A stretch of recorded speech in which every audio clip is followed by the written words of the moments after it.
Ok, alors aujourd'hui, on va dédier le cours les Ilou Nishmat Miriam Batfili, Benat Hashem, et pour une réfoua chez les Ma Bekarov pour bébé Yitzhak Ben Esther Sarah, qu'Akadosh Baruch Hu lui accorde une réfoua rapide qui puisse rentrer à la maison Benat Hashem très rapidement.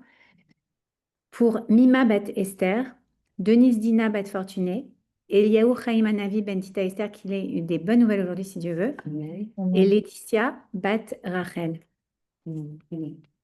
Ok. Alors, on va juste. Ah ben, on a déjà enregistré. Parfait. On va faire juste un petit télim avant de commencer. Quelqu'un a son. Oui.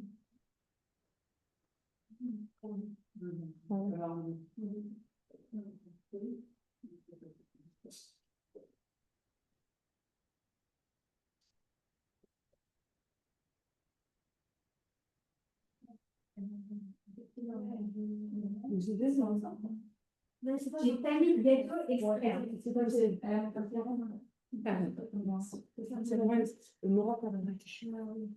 Parce que mon fils, il ne marchait pas encore. À la réunion, il est très petit.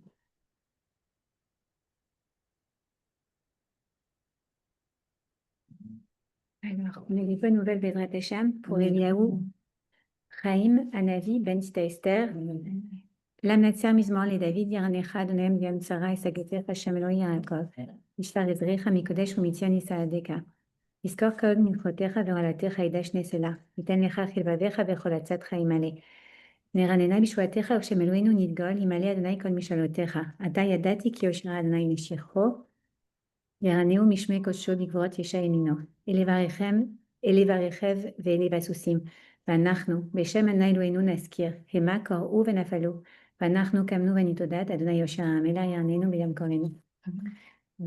Ok, alors on est réunis aujourd'hui. Déjà, moi je suis très excitée parce que ça fait très longtemps que j'enseigne pas vraiment en français. Enfin, là, j'ai repris un peu la midrash la semaine passée, mais en fait, on a plus discuté. Et aussi parce que je suis très hello Rachel, qui vient d'arriver, Rachel. Et ensuite parce que j'ai une grande joie dans ma vie, c'est d'avoir choisi d'embrasser l'identité juive. Je me suis convertie, je suis née dans une famille juive avec une maman qui avait fait une conversion qui n'était pas extrêmement cachère. Donc, à 18 ans, j'ai réalisé que je n'étais pas vraiment juive et du coup, j'ai eu la chance de décider de devenir juive, entre guillemets, même si moi, toute ma vie, j'avais considéré que j'étais juive. Mais pourquoi ça a marqué ma vie? Parce que, en fait, je ne suis pas née dans une autre religion. Je suis née dans la religion juive. Je n'ai connu que ça. J'ai toujours eu une relation avec Akadosh Baruch Hu. Je venais d'une famille, dans la famille de mon papa, qui était la seule famille que je fréquentais, qui était très traditionnaliste, comme la plupart des familles qu'on connaît, entre guillemets. Et en fait, donc, j'ai toujours été attachée à Hachem, attachée à la Torah. On faisait toutes les fêtes, on faisait Shabbat, tous les Shabbats chez mes grands-parents, qui étaient chemin Shabbat, chemin Kashrut. Mais à un moment, Hachem m'a dit, et toi, toc, toc, toc, tu as la possibilité de désirer de ton vivant de choisir la Torah. Mais sur le coup, je n'ai pas du tout pris comme ça, je vous rassure, j'ai trouvé que c'était la plus grande injustice au monde. Mais maintenant que j'ai 48 ans et que ça fait donc 30 ans, mamie, que j'ai reçu cette nouvelle, je peux, avec le recul, me rendre compte combien, en fait, j'ai de la chance par rapport à vous, entre guillemets, parce que j'ai pu choisir, j'ai pu décider.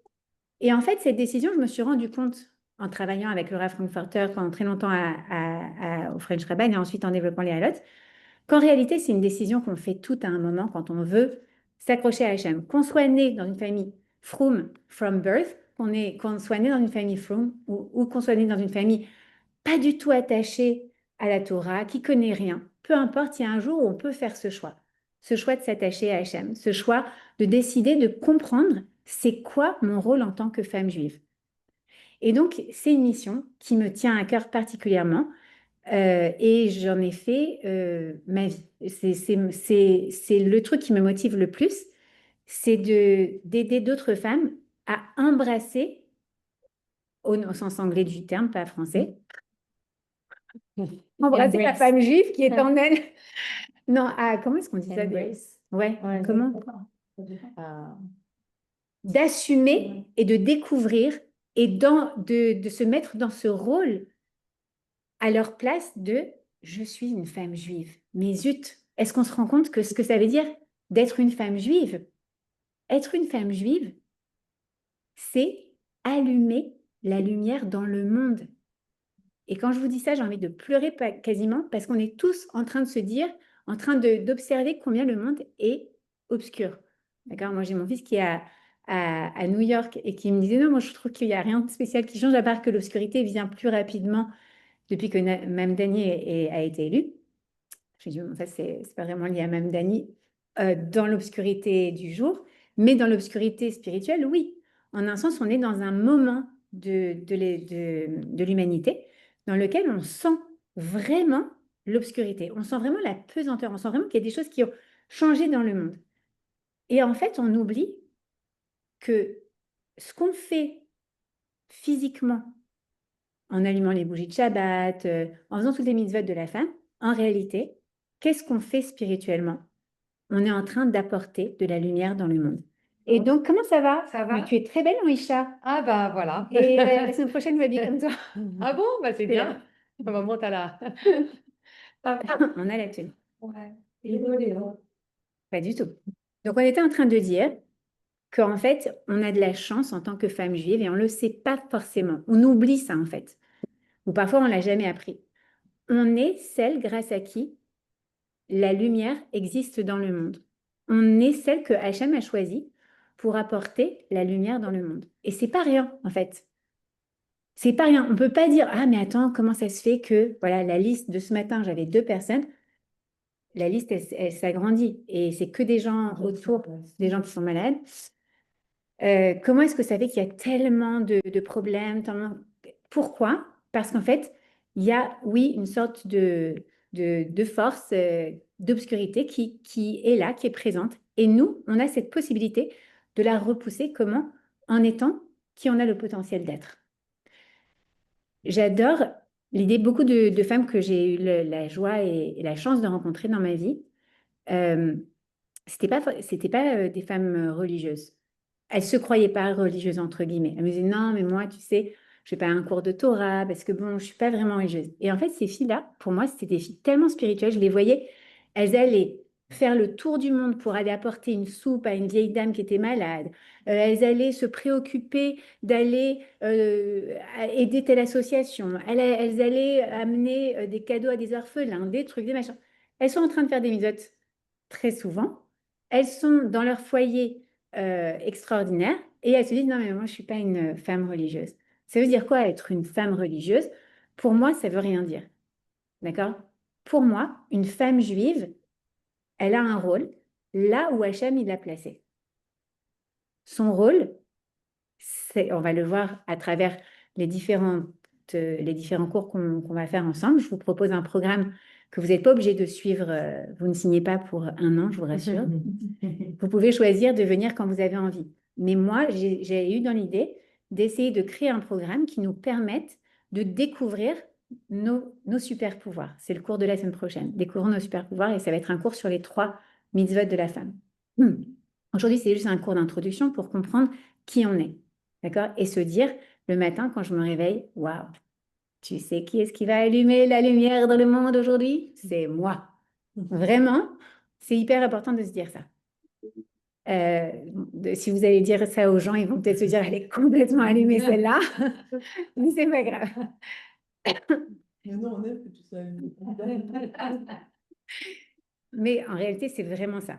Alors, donc je vous disais, la plupart des femmes que je rencontre, elles sont pas forcément religieuses. Hachem, il m'a fait naître il m'a fait naître à Paris dans une famille, ok, traditionnaliste, mais j'étais en école publique.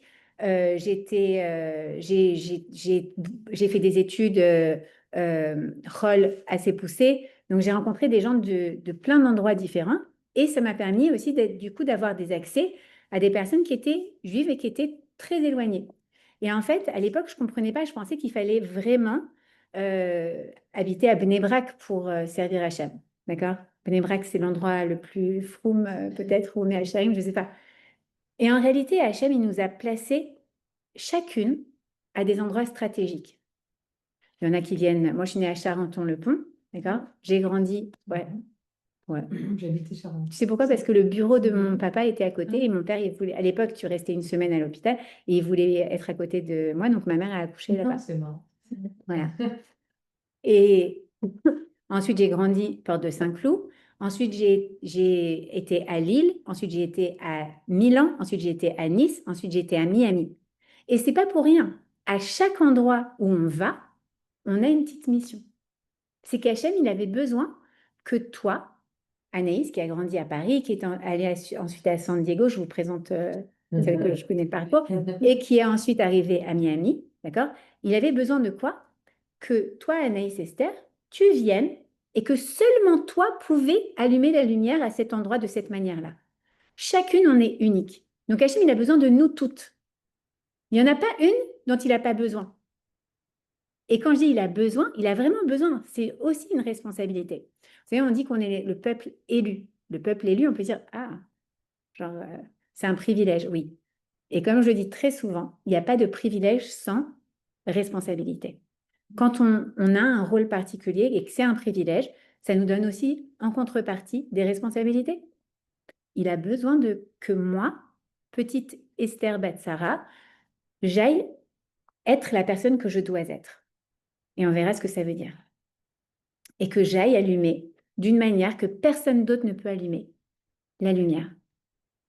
Et cette lumière, eh ben, je vais l'allumer. Moi, je l'ai allumée peut-être, j'espère, en tout cas, Bézrat Hachem, à Paris, à Nice, à Milan, à Lille, à Miami.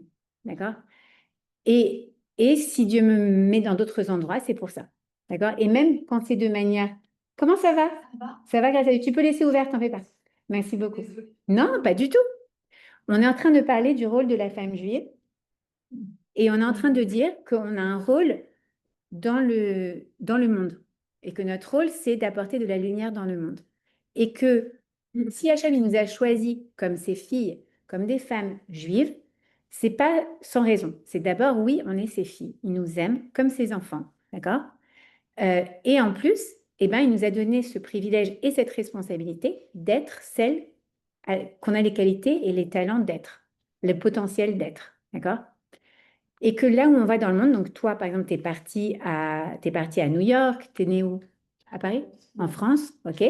T'es parti ensuite à New York, t'es revenu ici ensuite à Miami. Ben, là où il t'a fait passer, c'est qu'il n'y avait que toi qui pouvais réaliser la mission que tu devais réaliser. Et qu'est-ce que c'est? C'est pas forcément d'être la plus frôme, la plus religieuse des religieuses, etc. C'est quoi? C'est de se connecter à Hachem et d'élever ce qu'on est en train de faire et de donner pour destination ça à Hachem. Alors ça veut dire quoi? Ça veut dire que par exemple, je vis dans une maison, ok? Cette maison, je peux m'en servir juste pour faire, je sais pas quoi, pour élever mes enfants. Bon, c'est déjà un beau projet, d'accord? Pour faire des soirées avec mes copines, etc. Mais si je fais une soirée avec mes copines et que j'y inclus Akadosh Baruch Hu dedans, alors j'élève ma maison et je lui donne une destination. D'accord? Est-ce que ça veut dire que je suis la plus religieuse du monde et que je m'appellerai Bettine Kanievski? Non. Ça veut juste dire que de là où je suis déjà en train de faire ce qu'Hachem il attend de moi, c'est-à-dire d'élever le matériel au spirituel. De faire venir Hachem dans ce monde. Qu'est-ce qui nous enseigne ça? Le Rav Shneor Zalman d'Eliadi, qui est le Balatania, qui est le fondateur de la Chassidut Rabat. Viens, ma Julie. Comment ça va? Mais pas du tout. Au contraire, tu es désolée d'être venue. Je suis trop contente. Ah, pourquoi tu n'avais pas le QR code? Si, non, mais ils m'ont quand même fait l'enfer. Ah bon. Vous connaissez tous Julie? Julie, tout le monde. Et donc, il nous dit quoi? Il nous dit que pourquoi est-ce qu'on vient dans ce monde? On vient dans ce monde avec une chose très importante. Le projet de faire entrer Hachem dans ce monde ici-bas. On va voir ensemble qu'il y a plein de mondes différents.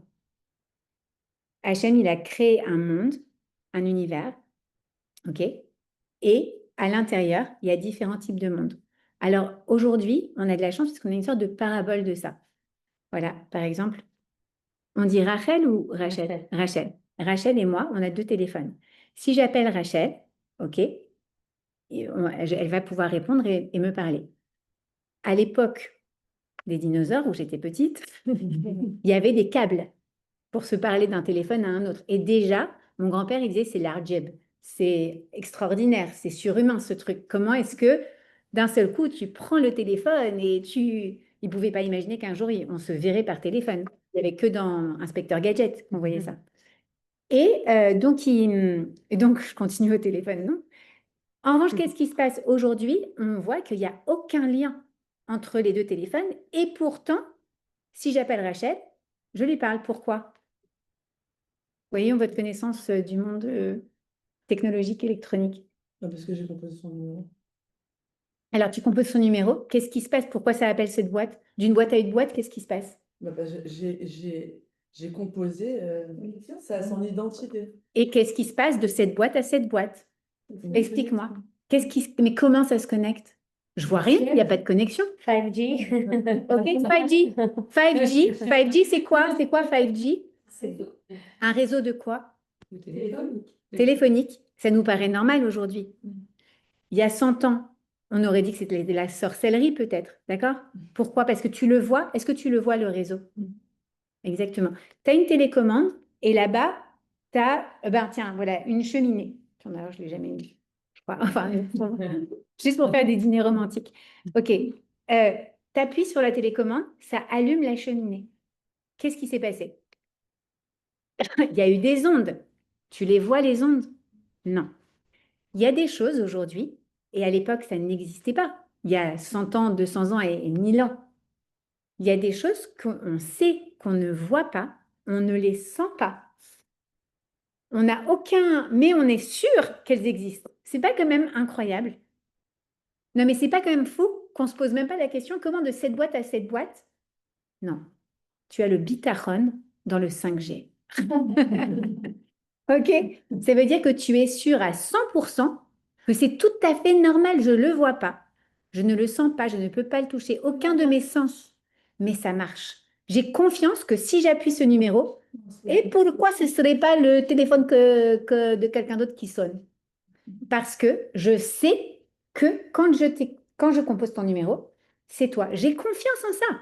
Je sais qu'il y a ce truc qui est impalpable, qui existe. Et ça existe. Et d'ailleurs, il y a un très beau cours de Michal à la Midrasha qui parle de l'existence. Si vous voulez, je vous le posterai sur le groupe parce qu'il est vraiment très intéressant. L'existence de Dieu.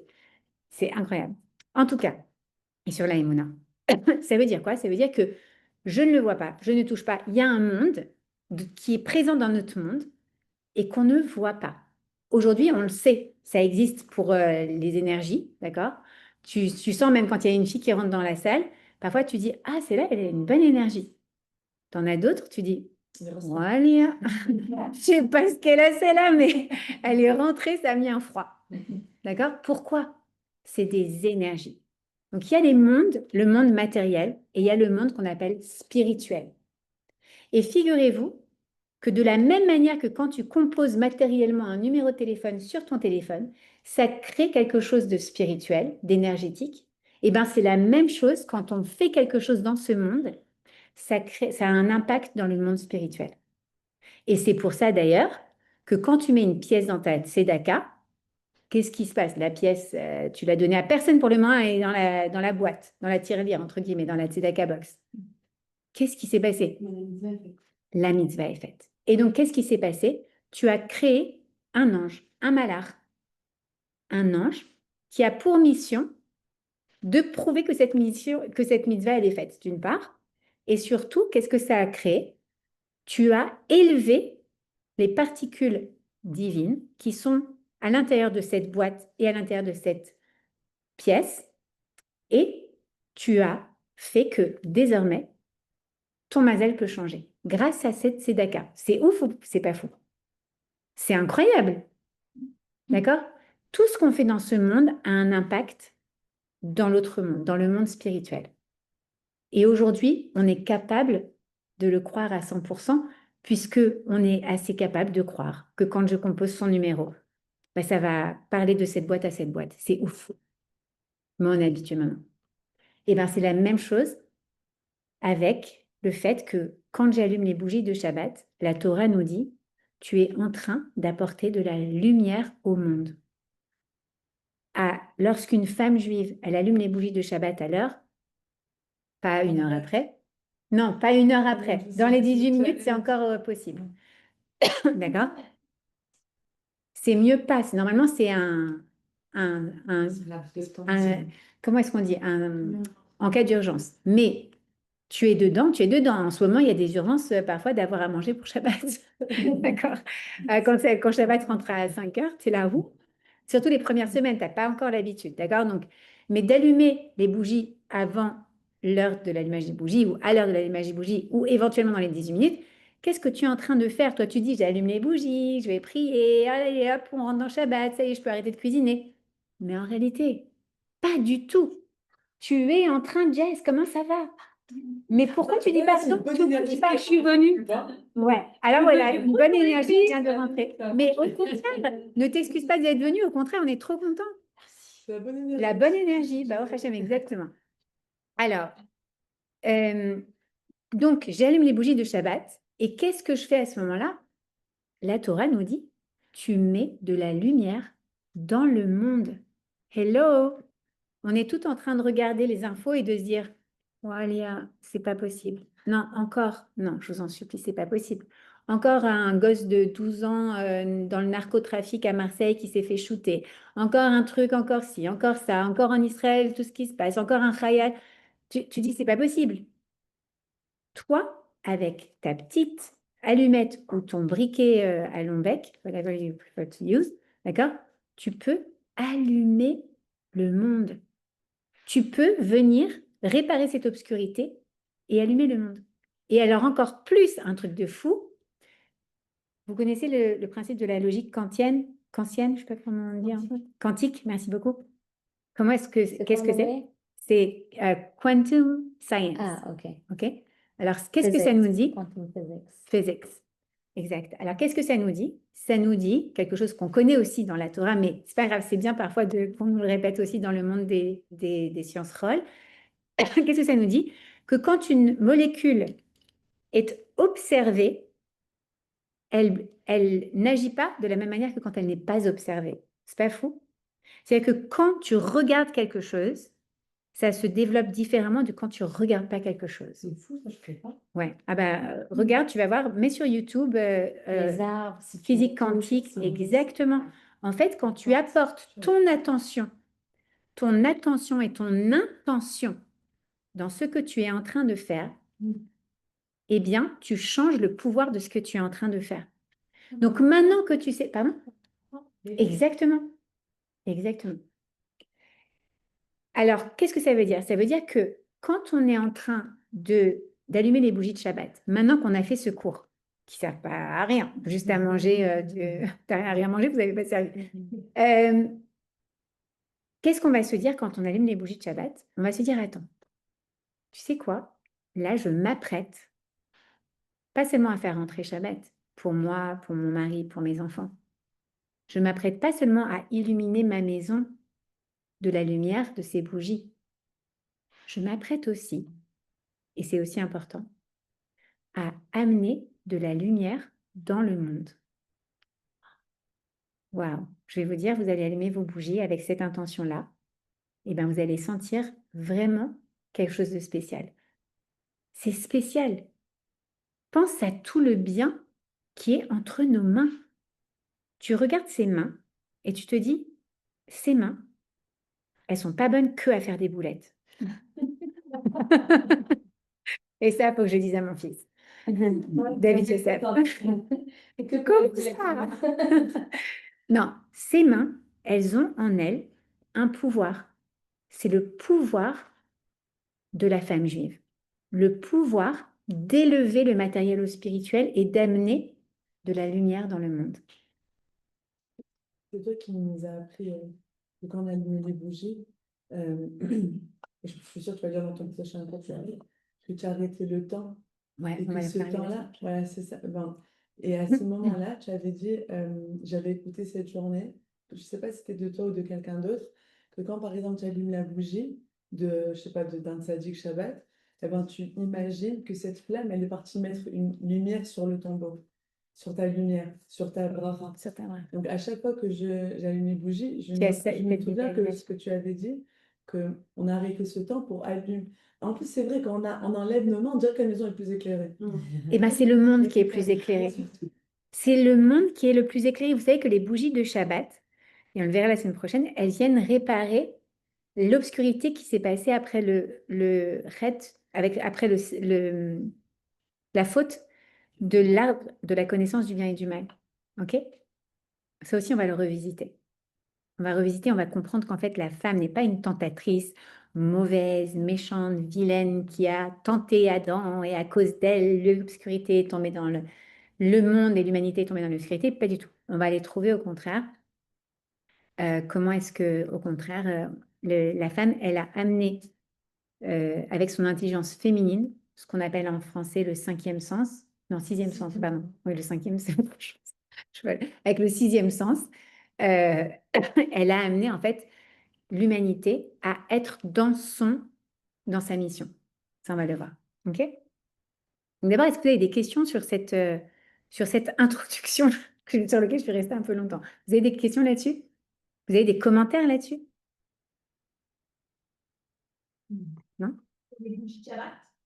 Alors, en fait, on a parlé que la femme, c'est la lumière, la femme juive, elle a un pouvoir qui est de mettre de la lumière dans le monde, de repousser l'obscurité. Le Rabbi Lubavitch, il enseigne que même une toute petite lumière, elle peut repousser beaucoup d'obscurité. Donc, imagine quand tu allumes les bougies de Shabbat, et pas seulement, quand tu fais n'importe quelle mitzvah, quand tu es là où tu dois être. Et qu'est-ce que ça veut dire? On disait aussi qu'on est unique et que là où Hachem il nous a placés, même si on vient d'un monde qui n'est pas très observant, pas très religieux, etc., on doit se dire, je peux, là où je suis dès aujourd'hui, être là, faire ce que Hachem il attend de moi.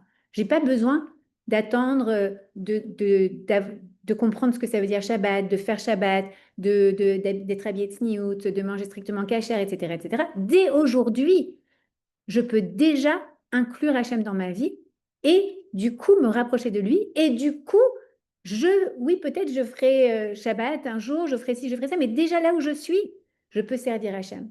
Et si Hachem il m'a mis là, dans cette famille qui était éloignée, c'est pas pour rien. C'est parce qu'il a besoin aussi que, à ce niveau-là, on ramasse les particules et on les élève. On élève le matériel spirituel. OK? OK. Donc, il y a différentes choses que je voudrais poser aujourd'hui. D'abord, fais-moi juste voir le... Merci. Je vous ai préparé un petit programme, ok, avec Michal, parce que c'est Michal qui a eu cette initiation à la base, de se dire, tiens, mais il y a beaucoup de Français en fait, dans notre communauté, venez, on fait un petit cours en français, ce serait sympa qu'on étudie tout ensemble. En fait, je me suis dit, ok, cette année, essayons de mieux comprendre qui on est. Essayons de mieux comprendre quel est notre pouvoir. Et notre pouvoir, on l'a vu, bien sûr, il s'applique dans le monde entier. Mais en fait, Hachem, il ne nous a pas demandé d'être trop à l'extérieur pour autant. D'ailleurs, on le voit avec nos matriarches. Sarah Imenou, quand on la décrit, elle est où? Elle est dans la tente. Alors, elle n'est pas en train de faire les couscous boulettes, même peut-être, peut-être. Mais surtout, ça veut dire quoi? C'est que tu n'as pas besoin d'être toujours à l'extérieur. Et je me dis ça à moi-même parce que pendant des années, je donnais beaucoup mon énergie vers l'extérieur.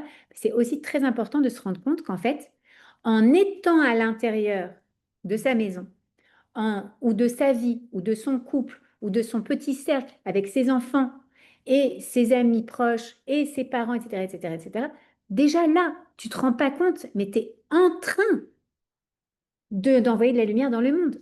Alors que toi, tu dis, mais comment ça, j'ai pas monté une association caritative qui s'occupe de la faim dans le monde, je fais pas ci, je fais pas ça, je donne de l'amour à mon mari, je m'occupe, j'apporte à manger à mes parents, je m'occupe de mes enfants, je suis là pour... Qu'est-ce que je fais? Qu'est-ce que tu fais? Tu es en train de faire un chesed que seul toi peux faire. C'est ça qu'il faut comprendre. C'est que personne, et s'il y en a une autre qui arrive, on lui casse la gueule. Personne ne peut être la femme de ton mari. Il n'y a que toi qui peux être la femme de ton mari. C'est vrai ou c'est pas vrai? Ça dépend. Si sa mère, elle vient dans l'histoire, tu la dégales. Non. Je ne plaisais pas du tout, moi je n'étais pas georgienne. Ah, Je sois un dur comme elle. ah, il est géorgien? Ouais. Waouh, bah, je savais pas. Israélien, je- Allez, le nom. Alors voilà, personne ne peut être la femme de ton mari, seulement toi. Donc quand tu es la femme de ton mari, et c'est pour ça qu'on va commencer par le mariage, pour comprendre ce que c'est, parce que parfois on a fait les préparatifs du mariage, mais en tchic-tchac, deux temps, trois mouvements, parce qu'il y avait les fleurs à décider, les bougeoirs, quelle table, couleur, la table, etc.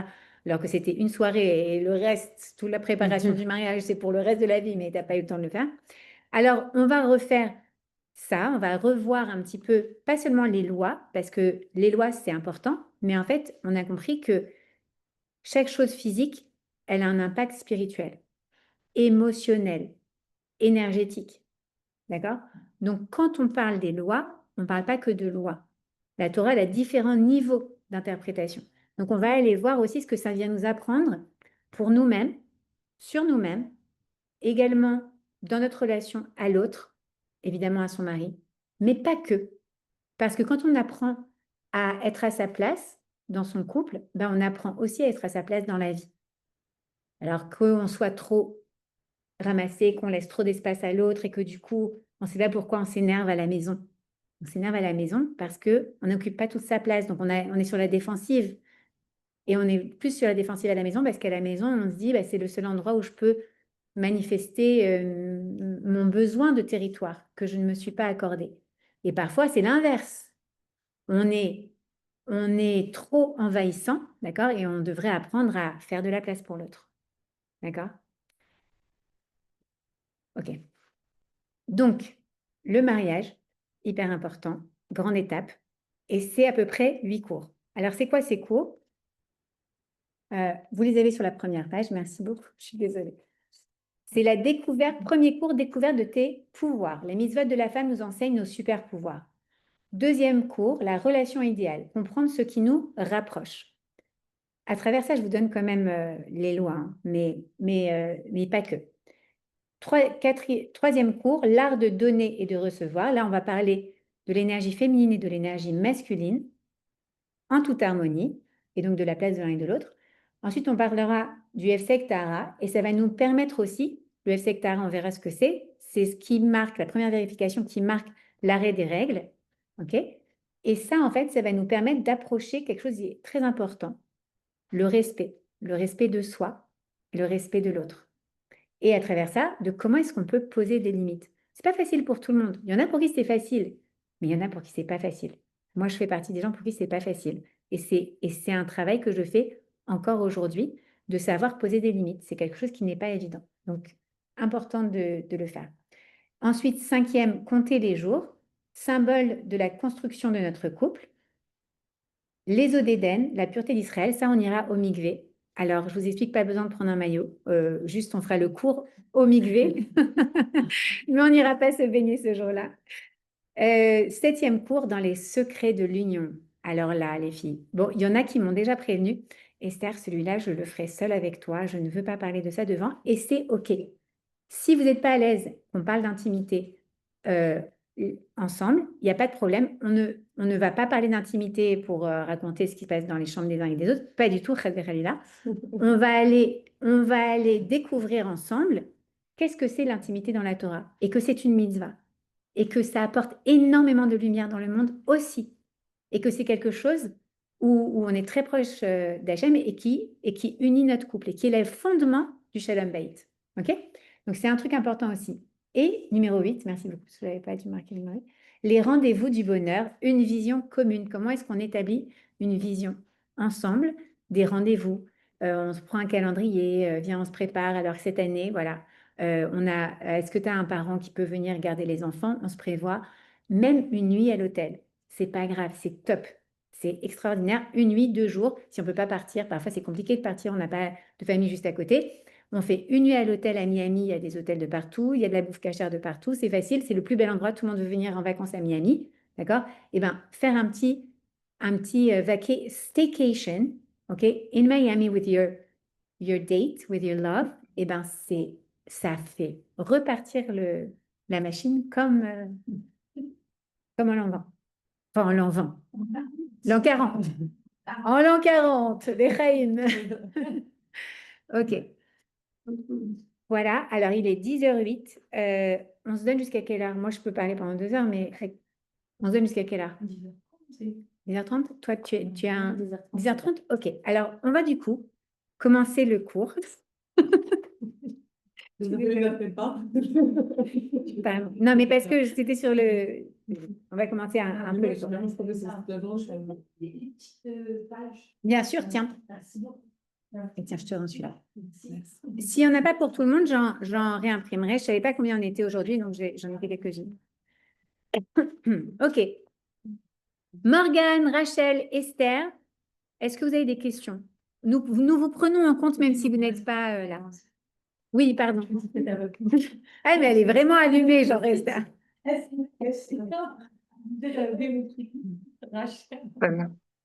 Très clair, merci. Ça va, vous avez des questions? Pas de questions? Tout va bien? Non, On est au top? tout va bien. Tant mieux. OK, attends, je vais me reprendre un petit peu d'eau.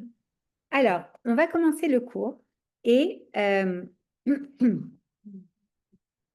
va parler aujourd'hui d'un principe fondateur de tout. On va parler de la création du monde. OK? Pourquoi? Parce que c'est très important de comprendre comment le monde a été créé pour ensuite venir placer tout le reste.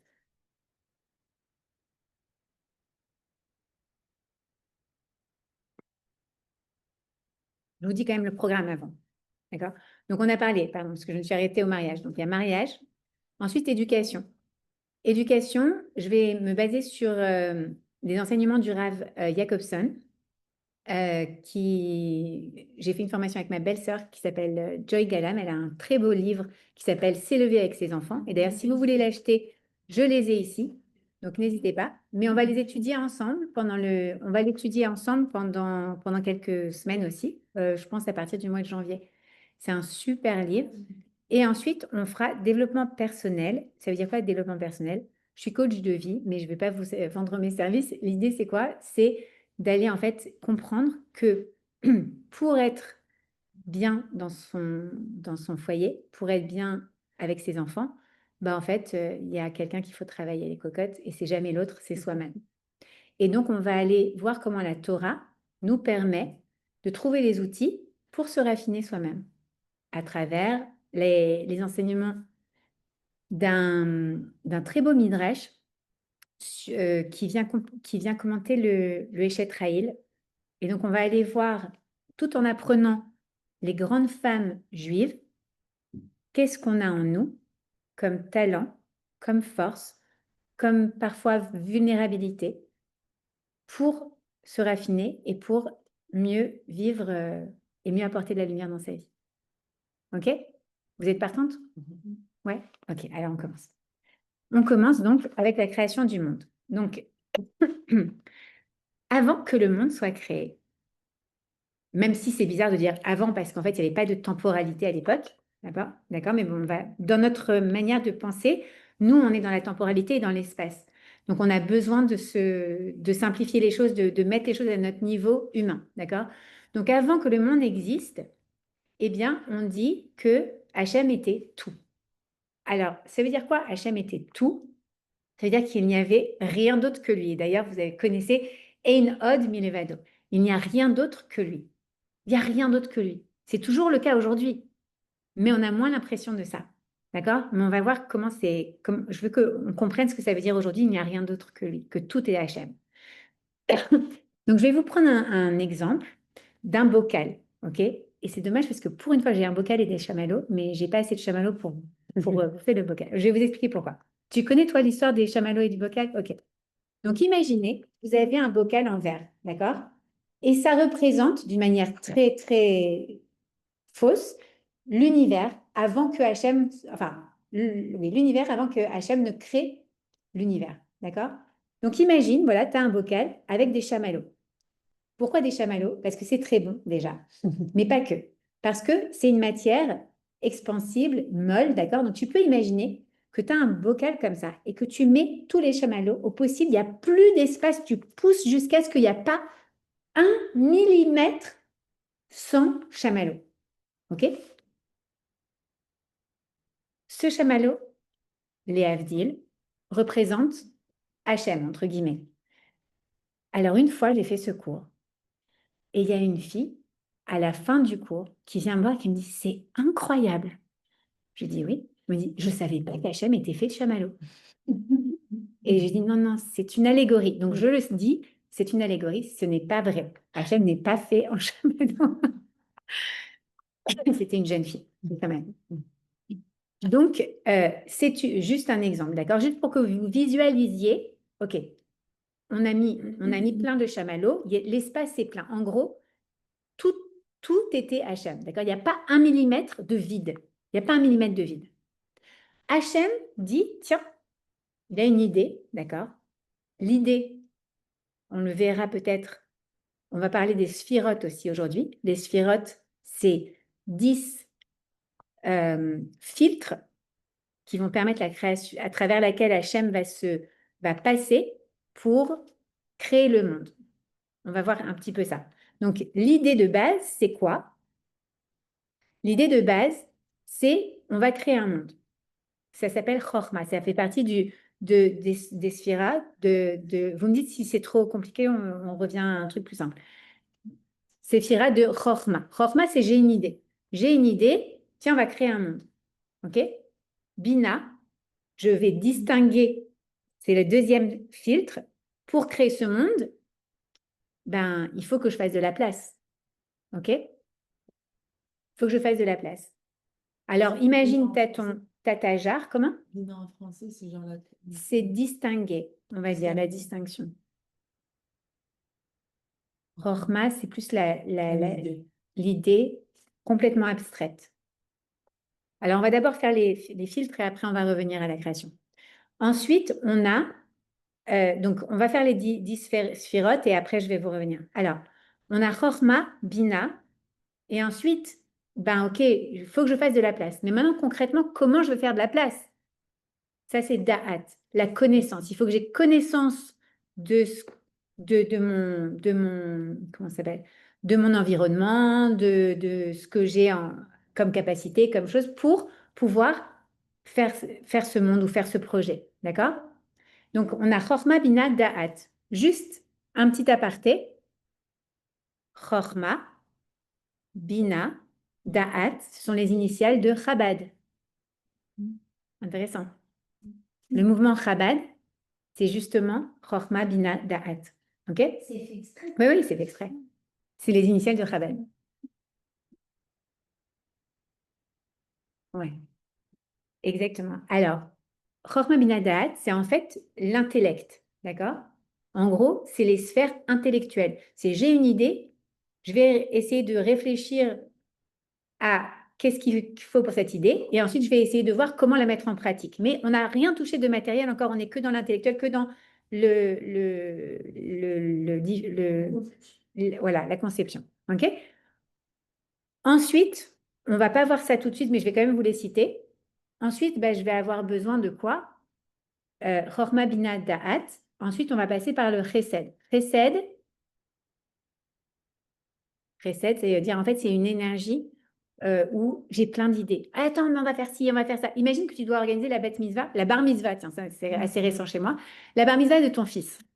D'accord? Tu as l'idée, bon, tu sais, il faut réaliser la bar mitzvah. OK, quel type de bar mitzvah? Ça, c'est Bina. Et ensuite, Da'at. Ah ouais, bah, attends, le budget. OK. Maintenant, Chesed. Attends, on va faire ci, attends, on va faire ça. Tu pars dans tous les sens. D'accord? C'est bonté. Quoi? C'est bonté. Oui, c'est la bonté aussi. Mais en fait, le recette, c'est la bonté, mais c'est en fait un flux qui part dans tous les sens, comme de l'eau. Tu vois ce que je veux dire? Comme un liquide. Après, tu vas avoir la gvoura. La gvoura, c'est la discipline, l'organisation. Et ça, c'est mon mari qui me dit, mais attends, t'es gentil avec toutes tes idées, mais viens, on recentre, on recadre, d'accord? Pourquoi? Parce que si tu veux arriver à un certain projet, il faut recadrer, d'accord?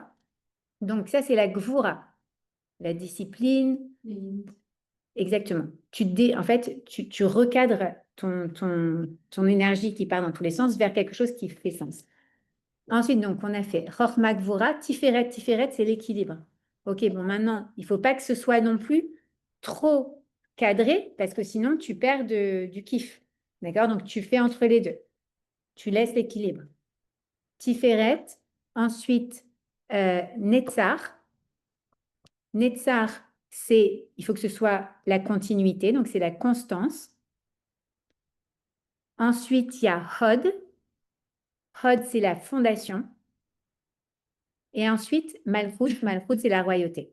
Bon, je vous ai fait un petit aparté, je ne sais pas pourquoi je suis rentrée là-dedans d'ailleurs, mais c'est pas grave. Fondation. Fondation et ensuite royauté. OK? Tiferet, c'est quoi? Harmonie.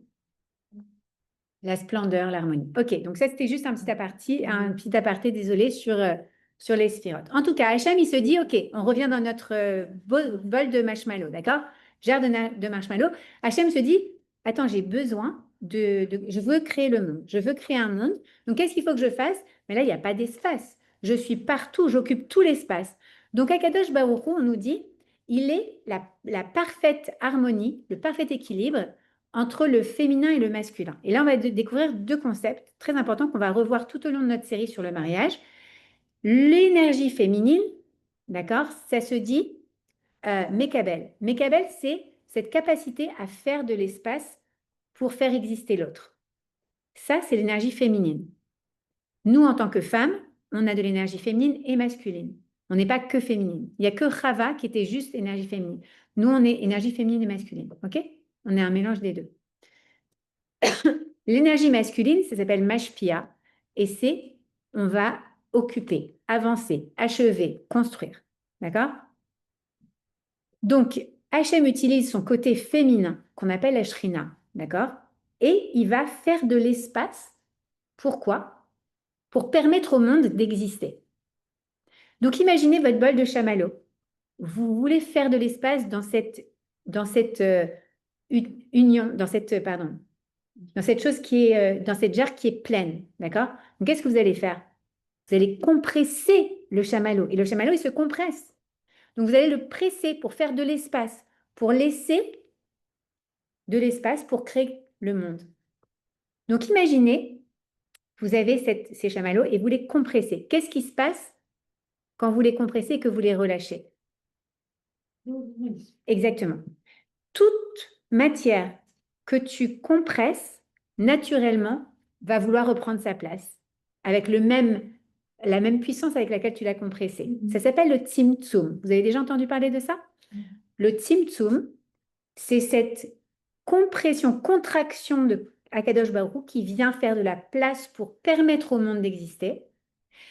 Et ensuite, il s'étend, the expansion, right? Et on dit que l'univers est en expansion, toujours. Et les scientifiques appellent ça le Big Bang. D'accord? Vous avez entendu parler du Big Bang? Ok, le Big Bang, c'est quoi? C'est la théorie selon laquelle, à l'origine, il y a eu une force suprême qui s'est contractée pour ensuite exploser et ça a donné naissance à l'univers. Welcome!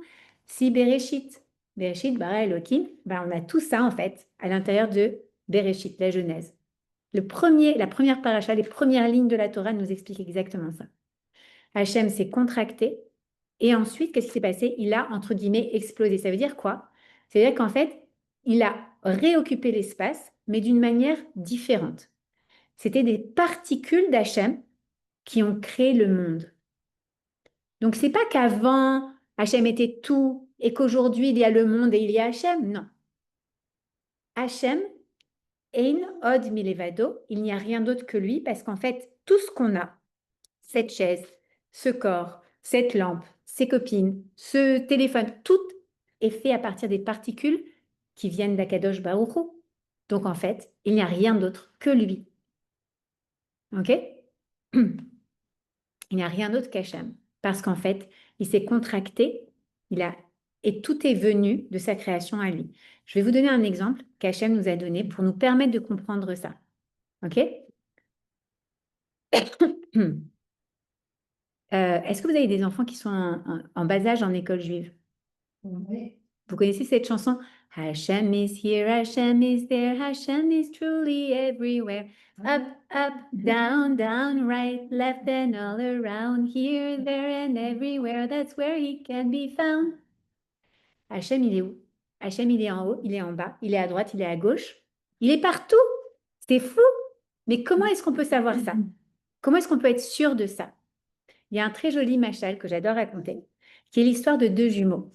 Deux jumeaux, ça tombe très bien parce qu'on est parachat Toledot, qui sont dans le ventre de leur maman, d'accord? Et l'un dit à l'autre, hé, hé. L'autre lui dit, quoi?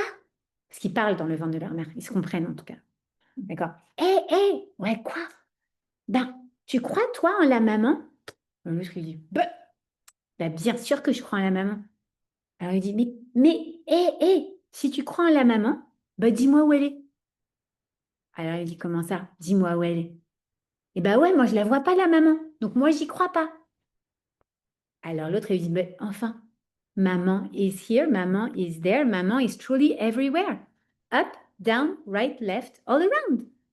Pourquoi? Parce que quand tu es à l'intérieur du ventre de ta mère, tu ne vois pas ta mère. Et pourtant, tu es à l'intérieur d'elle.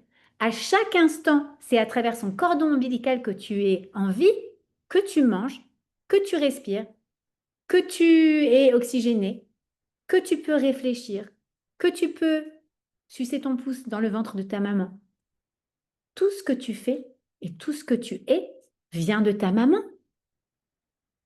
On est enceinte pour nous rappeler, hello, toi aussi, tu es un fœtus dans le ventre de ta maman.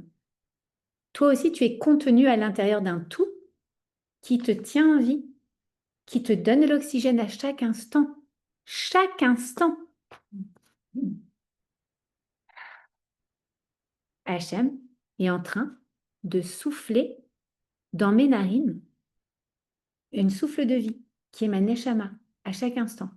Et si quelqu'un en doute, qu'il essaye de ne pas respirer pendant quelques minutes, il verra, la neshama part du corps. Très simplement, d'accord? Donc Hachem crée le monde. Comment?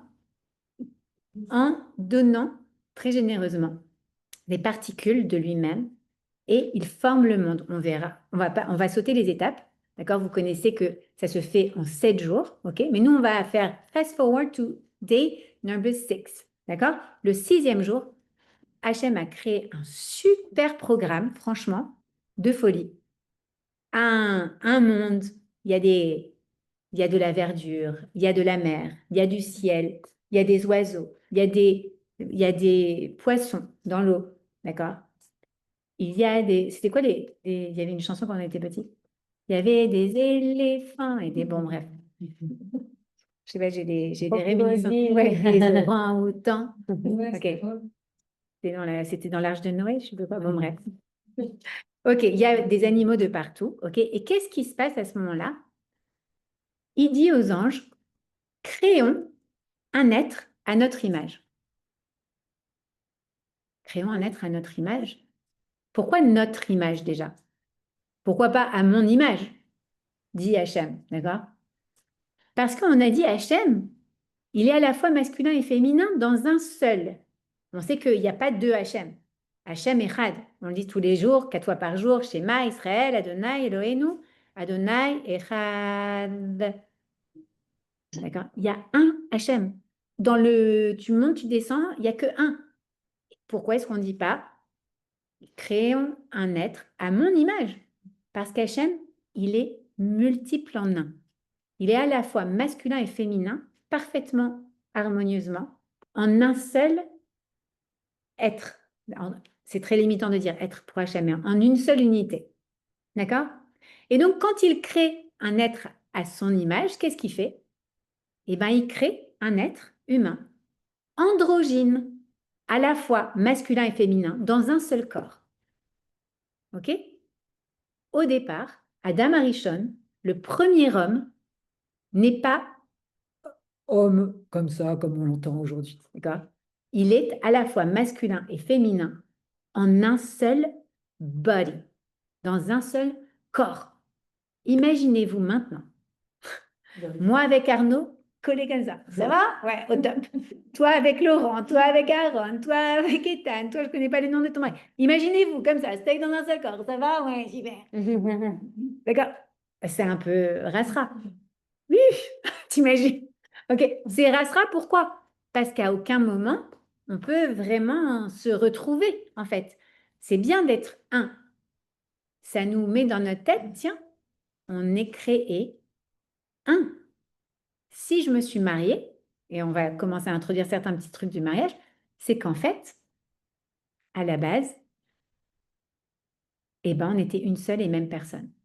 On a juste été séparés. On va voir comment est-ce qu'on a été séparés.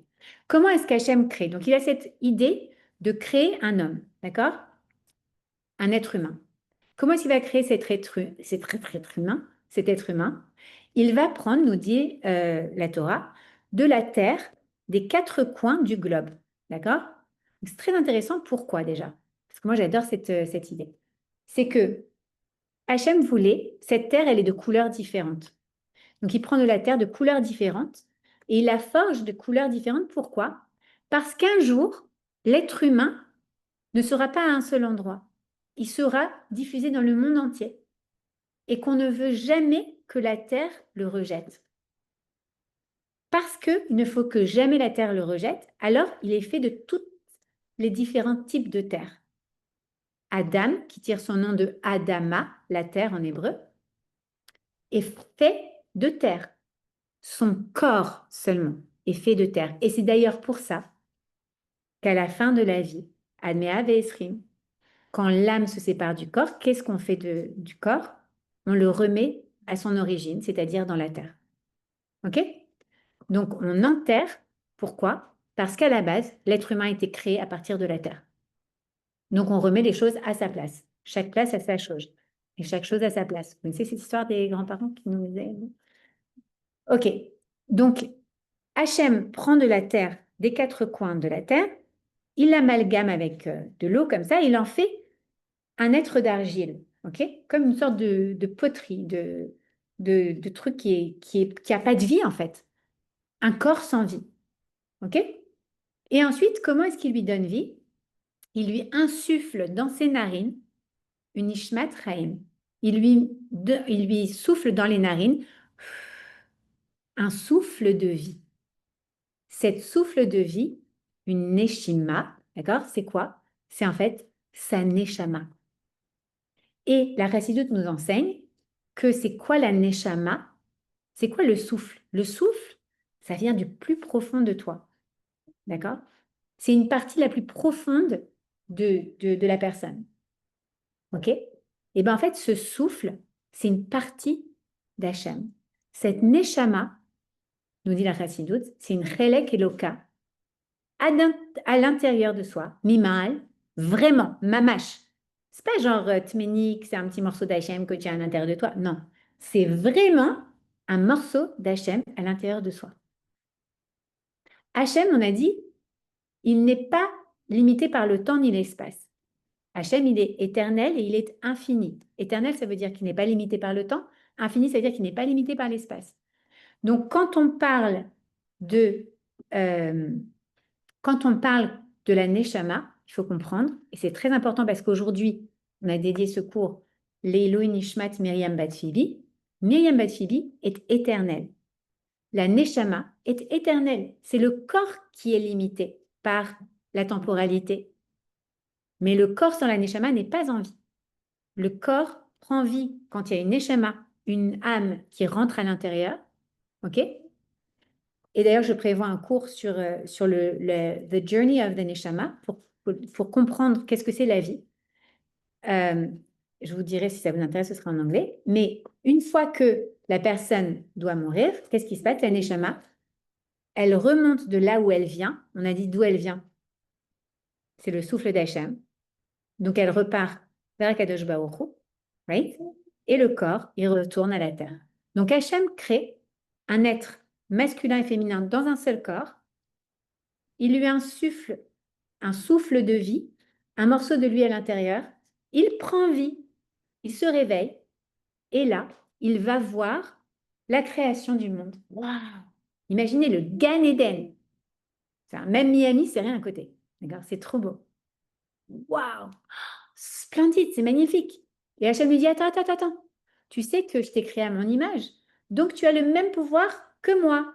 Tu sais comment j'ai créé le monde avec ma parole. J'ai dit que la lumière soit, et la lumière fut. Toi, tu as le même pouvoir avec ta parole. Très important qu'on se souvienne de ça, parce qu'on va beaucoup parler de communication aussi quand on parlera. Il y a tout un cours sur la communication dans le couple.